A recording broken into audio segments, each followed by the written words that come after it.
کہا جاتا ہے کہ قیامت سے پہلے ایک وقت ایسا آئے گا جب پوری دنیا میں ہر جگہ کفر کا تسلط ہو اور تمام زمین فتنہ و فساد سے بھر جائے گی اور لوگ عیش و عشرت میں گم ہو جائیں گے۔ یہ وہ زمانہ ہوگا جب لوگوں کی عمریں گھٹ جائیں گی، لوگ ایک دوسرے سے گتھم گتھا ہو جائیں گے اور ایک دوسرے کے قتل و خون کے پیاسے ہوں گے۔ اس وقت پوری دنیا پر عیسائیوں کا غلبہ ہوگا، ساری زمین کفرستان ہو جائے گی، صرف مکہ و مدینہ میں مسلمان ہوں گے اور وہیں پر اسلام ہوگا۔ لہٰذا اس وقت تمام اللہ کے ولی اپنے علاقوں کو چھوڑ کر مکہ شریف اور مدینہ شریف پہنچ جائیں گے۔ یاد رہے رمضان کا مہینہ ہوگا، ابدال طواف خانہ کعبہ میں مصروف ہوں گے، حضرت امام مہدی بھی وہاں ہوں گے اور اس وقت آپ کی عمر 40 ایئرز ہوگی، 40 سال آپ کی عمر ہو چکی ہوگی۔ اولیاء انہیں پہچانیں گے، پھر تمام لوگ ان کے ہاتھ پر بیعت کریں گے اور وہاں سے یہ سب کو اپنے ساتھ لے کر ملک کے شام کی طرف چلے جائیں گے۔ امام مہدی کے آنے کا ذکر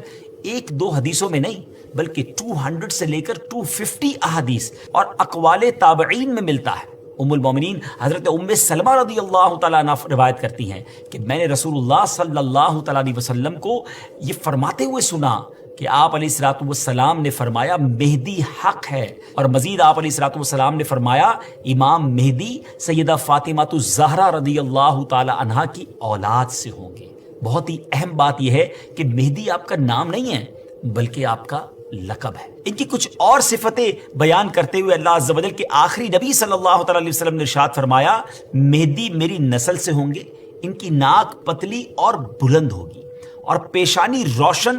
اور نورانی ہوگی، اور ان کا رنگ جو ہے وہ عربیوں جیسا ہوگا، ان کے دائیں رخسار پر تل ہوگا اور آپ کی سیرت حضور علیہ الصلوۃ والسلام جیسی ہوگی۔ امام مہدی کے ظاہر ہونے سے پہلے دریائے فرات پہاڑ کی طرف سے پھٹ پڑے گا اور اس میں سے موجود سونا ظاہر ہونے لگے گا۔ ان کے آنے سے پہلے رمضان شریف کی پہلی تاریخ کو چاند گہن ہوگا اور اسی دن سیم ڈے دوپہر کے وقت سورج گہن ہوگا، اور ایسا گہن پہلے کبھی نہ ہوا ہوگا، اور 3 یا 7 راتیں مشرق یعنی ایسٹ کی طرف سے ایک بڑی آگ ظاہر ہوگی اور بہت بڑے بڑے